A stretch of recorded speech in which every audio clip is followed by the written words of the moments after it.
Salut les gens, c'est Clément, bienvenue dans cette nouvelle vidéo. Je suis accompagné d'Alexandre Léger. Bonjour Alexandre. Bonjour Clément. Et aujourd'hui, on va parler des icônes oubliées de l'histoire Rolex. Avant de commencer, je tiens à remercier l'Hôtel Mercure Paris-Montmartre de nous avoir accueillis afin de réaliser cette vidéo. Je vous mets le lien de leur Instagram dans la description. À tout de suite.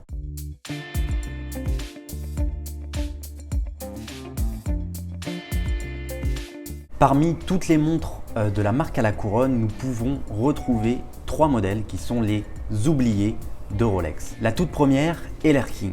Alors Alexandre, mais qu'est-ce que tu pourrais nous dire sur le modèle Air King? Alors le modèle Air King, il a été lancé en 1958 par Rolex.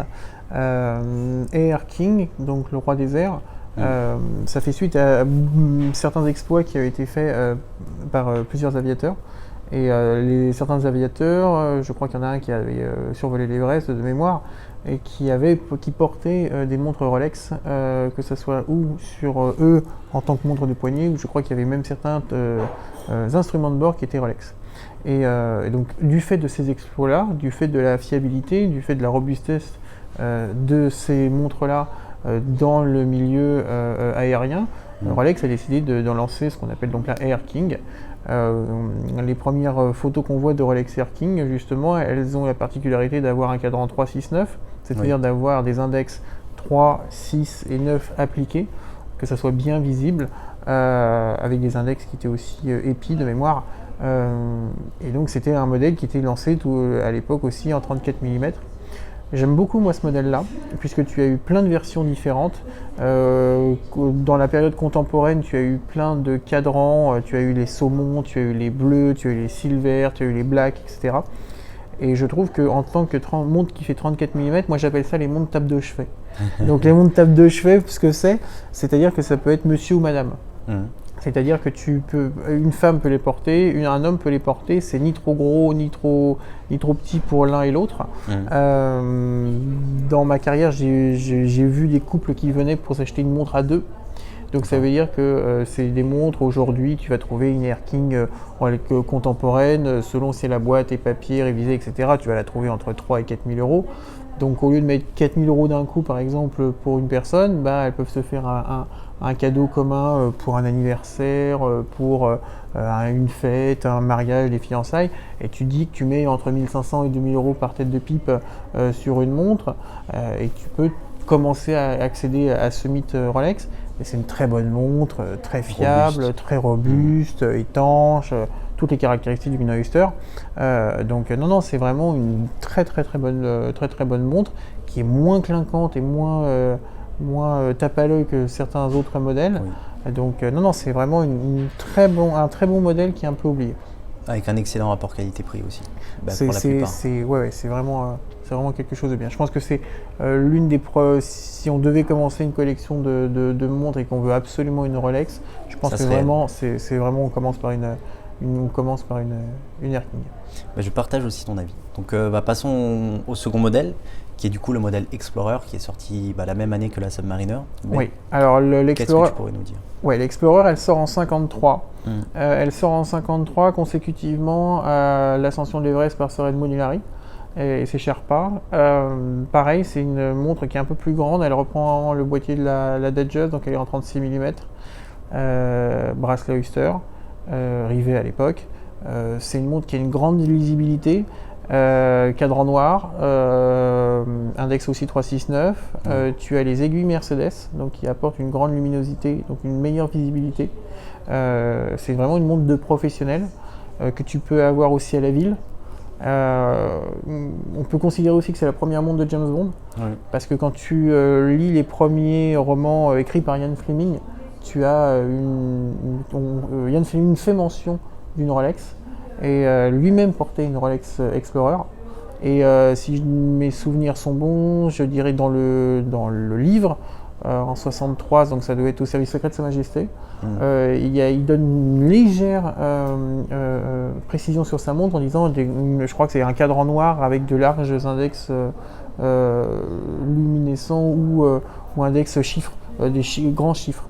Donc c'est-à-dire qu'à l'époque où c'est une Submariner avec un cadran Explorer 369, ou alors c'est très rare, même à son époque c'était vraiment extrêmement rare, ou alors c'est une Explorer. Et je pense que la première montre de James Bond faite, écrite dans les livres de Ian Fleming, c'est vraiment une Explorer. Donc on pourrait dire à la limite, la première vraie montre de James Bond, Ça serait c'est une Explorer. une Explorer. On va passer du coup au troisième modèle qui est la Yachtmaster, qui est vraiment un modèle mais qu'on n'entend pas beaucoup parler. Ouais. Alors la Yachtmeister, il y a deux modèles. C'est comme l'Explorer, tu as l'Explorer 1 et l'Explorer 2.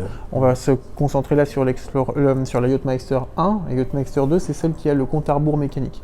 La Yachtmeister 1, elle est lancée en 92, c'est une très bonne année. Elle est sortie en 92. Si tu veux, on pourrait dire que autant la Submariner, c'est la montre des plongeurs, autant la Yachtmeister, c'est vraiment la montre des yacht clubs. C'est plus chic, tu peux aller dans l'eau, lunettes tournantes, graduées. La particularité, c'était qu'à l'époque, elle était en biton. Tu l'avais en or et acier. Tu l'avais en acier complet avec lunettes platine.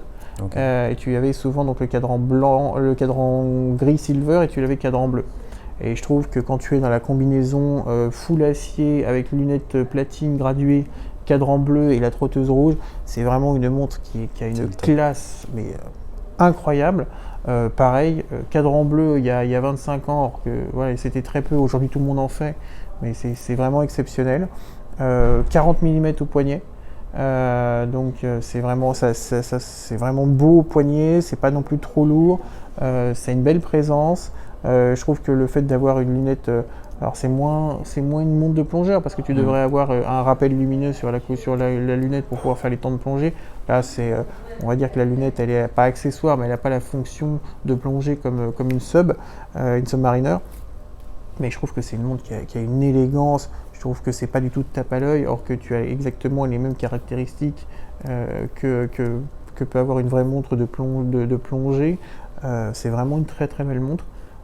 Très élégante, et je pense que c'est un modèle méconnu.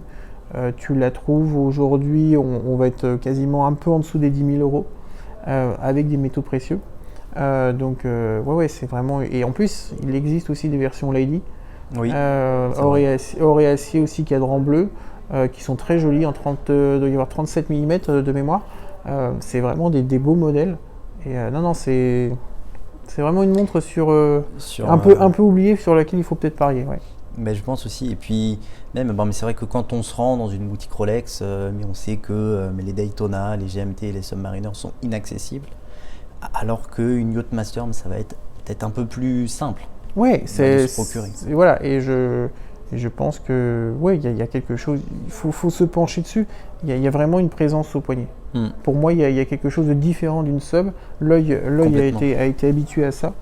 Mais tu sais, c'est toujours les modèles légèrement à côté qui vont devenir une pépite.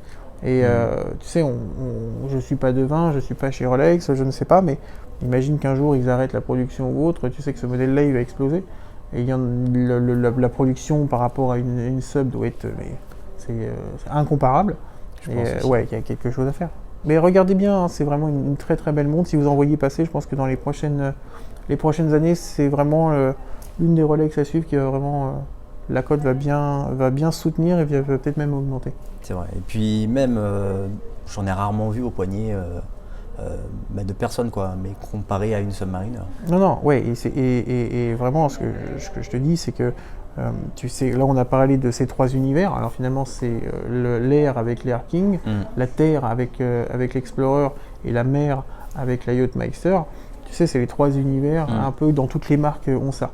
Et à chaque fois, dans ces univers-là, on va construire plusieurs modèles dans chaque marque.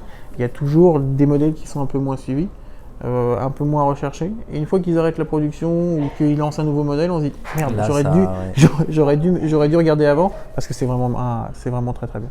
Merci Alexandre d'avoir accepté cette discussion. Merci Clément. Je mets le lien de son Instagram dans la description de cette vidéo. Et n'hésitez pas à nous suivre sur les réseaux sociaux. Et moi, je vous dis à la prochaine. C'était Clément. Salut!